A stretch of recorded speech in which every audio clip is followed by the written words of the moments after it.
It's me again. Hello, everybody. I was just thinking about something, right? Being secure in who you are, right? Excuse my seatbelt. I never put my seatbelt on. I do sometimes, but not all the time. But yeah, so being secure in who you are. And I was just looking at myself because, like, I like my flaws. I like, my blemishes. I like who I am. You know what I mean? I like who I am with makeup on. I like who I am without makeup on. I like who I am with weave in my hair. I like who I am with weave in my hair. Like, you gotta be comfortable with who you are. You gotta love yourself underneath the makeup. Because if you don't love yourself underneath the makeup, and I went through a period where, as though I felt like, if I can make the person up, then I could be whatever I want to be. And when I did that, I was trying to hide who I was as a person. And I didn't realize that. But then every time I got a word, right, Bishop would be like, you need to, like, go natural enough. And I would be like, why God always talk to Bishop about me being natural? Like, literally, like, it used to get on my nerves. And, the rebellious side of me would come out because, Miss Tizzle was rebellious. Like, I was a rebellious teenager. If you told me to go left, I was going to go right because you said go left. That was just who I was. So I think about the children today and in their rebellious state, in the state of mind that they are in, because the reason why, if you told me to go left and I went right, is because I didn't trust your judgment, or I didn't trust you as a person. So I was just thinking about it. Like, you gotta be secure in who you are. Like, people think that you just get this way out of the blue because they don't see your process. If you never see my process, then you'll never know what the obstacles that I had to go through. But some people don't want to ask you your process because they think that you have arrived, and you know that you have not arrived yet. You feel me? So I just want you to love the skin that you in. I remember going to the MAC, makeup station, and they would be like, oh, we can't match your skin, because my skin was like jacked up because I didn't take care of it. But I used to always be like, okay, well, what do you think I am? Like, you know what I mean? So, I went through a process, and I had to learn, my skin type. I had to learn, what I like and what I don't like, if this looked right, and you know what I mean? And my mom was like the coach of that. She would be like, Shantae, you got too much on. What you did, that was good. You know what I mean? So you gonna have coaches along your process to tell you what you're doing right, and you gotta be able to take criticism. Because we're not always right in our own state of, we're not always right. We want to be right. And I had to, like, you could not tell me that I wasn't right about something. And I had 1,000,003 excuses of why I was. I'm trying to tell you. And, it hit me. Because my dad would say, you got an excuse for everything, Tay. And it reminded me of something that I heard, that excuses is nothing but a fablish, I just made up a word. Like a lie, pretty much. You feel me? Like, I made an excuse to deter why I'm not really dealing with my reality. Like, I had an excuse for everything. I remember, selling, phones and everything. And we never answered the question. If you ever deal with a sales rep, right, they'll never answer the question. A good sales rep they know how to get around your question. And I learned how to do that. And I would do that with my family, and they would get so irritated with me. And again, my dad, you never answer the question. I used to be like, I didn't answer the question for a reason, because I didn't want to answer the question. So I went around the question, and I went around me answering the question. But, he caught on. So I just want you to know, right? As a young person, as an older person, as whoever you are, right? Just love the person that God has created you to be in him. You know what I mean? Because we always have these ideas of what we think we should be, and not who God not who God created us to be. And going through life, we pick up so much habits, so much things, so many characteristics, so many of this, because we're trying to fit. You know, we're going through identity crisis as we become who we're supposed to become and God. So, and before you solely give yourself to God, you try everything else but God. And then you come to this conclusion and you're like, dang, God always been here. He never left me. He never forsake me. You know, you go through all these things with God and you're just like, he's always been here. So why didn't I fully give God everything that's in me? I gave this relationship fully everything that's in me. I gave this project. I gave this. I gave that. But I never, ever, ever, ever, ever gave God 100%. Yeah, all that to get to that. Yeah, because we want everything in this world, but what do God have set aside for us?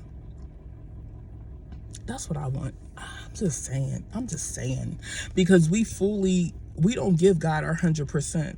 We give the relationship 100%. We give our projects 100%. We give our jobs 100%. We give everything else 100%. And I always wonder, like, where is that stuff? I was talking to my best friend and I said, look, I waste money on this. I waste money on so many things, and I really don't have the thing that I waste the money on, the person that I waste the money on. Like, you know what I mean? They're not here.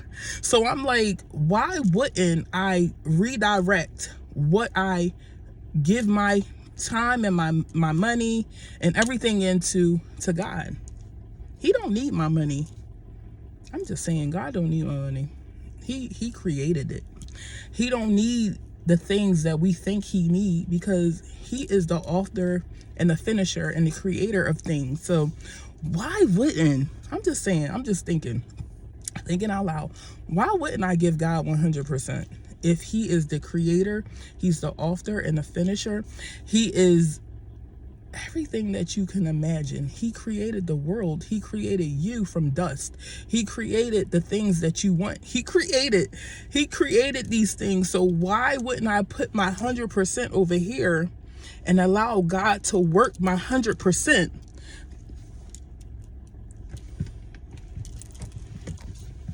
I'm just saying. So look, I'm gonna tell you, because whatever I do, I go hard at it. If I'm in a relationship, I'm going hard. If I'm going into a project, I'm going hard, unless something be like, whoa, whoa, whoa, red flags, red flags, red flags. So that's me. If I am at my job and the money is good, I'm going hard. I'm just saying. But I realize, right, I could keep chasing after these things and they gonna perish and go away, right? They gonna go away eventually.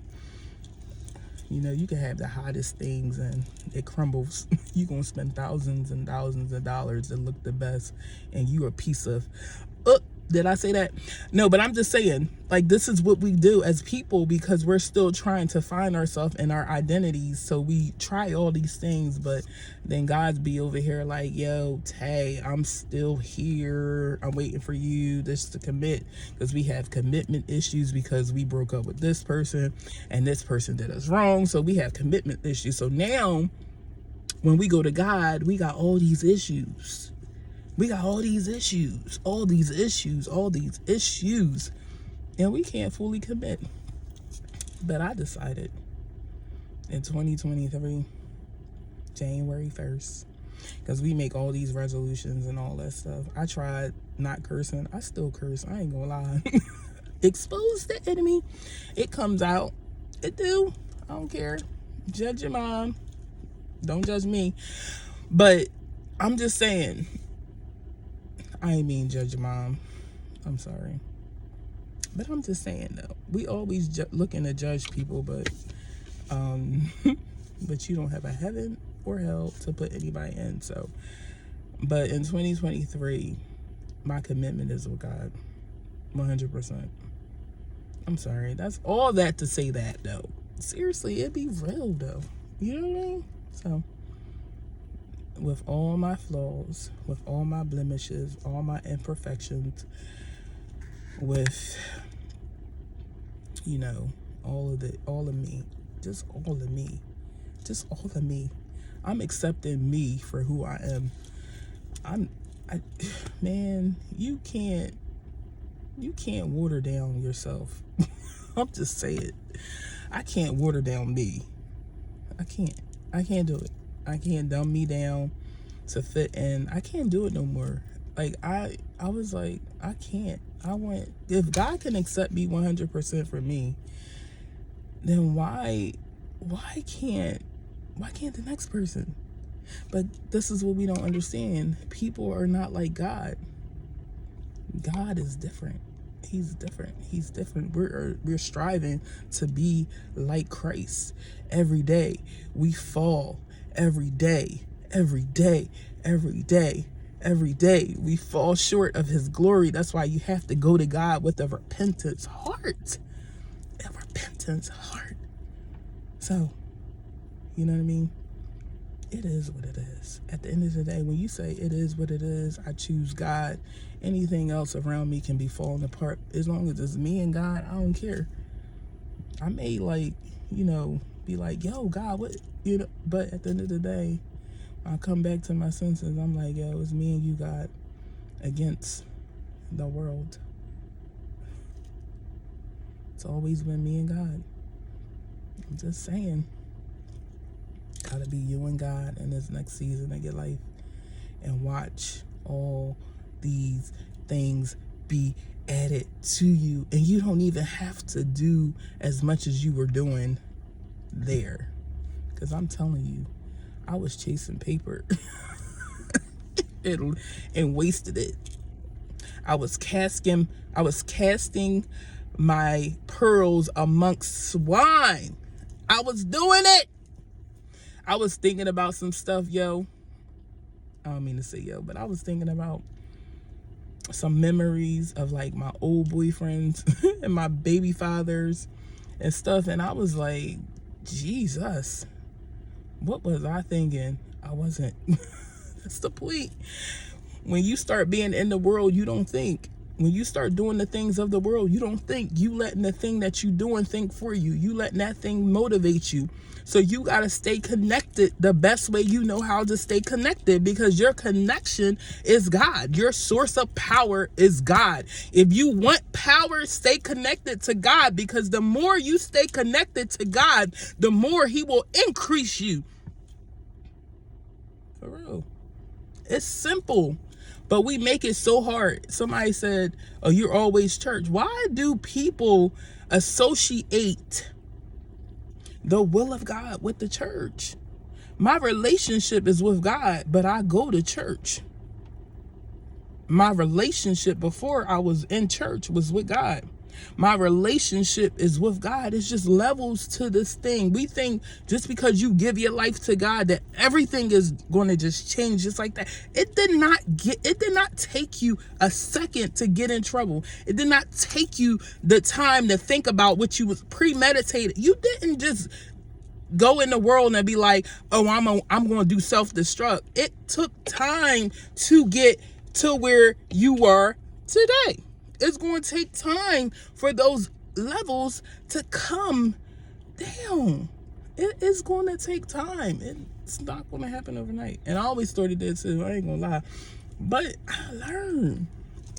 Shoot, I got myself into stuff and it seemed like it was overnight. But when I thought about it, it was days, minutes, hours, months, years. You feel me? So it's going to take you some time. Depending on where your relationship is with God, it's going to take you time to get out of what you are in. Because in the pruning process, you are being made. Your character is being created. So it's like you picked up all this stuff. So now you're bringing it to God. So you got to put this stuff down. In God, you got to put it down. But sometimes in life, we don't want to put down nothing. We want to keep holding on and asking God It's like asking God to, like, mold us with this thing. And he's like, I can't do that, because then you're not going to be made in my image with this thing that you keep holding on to, because it's part of the problem. It's part of the problem. It's part of my problem. And as I get deeper, I have to let go of some things. I have to let go of a lot of things, mentally, physically, emotionally, and everything. So, this is Miss Tizzle, real talk from my heart. I'm silly on a good day, without alcohol, without anything. I'm just silly. Be around me, I had you cracking up. I will, though. I'm funny. But, this is real talk from the heart, yo. I hope, don't let my silliness take away from my message. Okay? Peace out.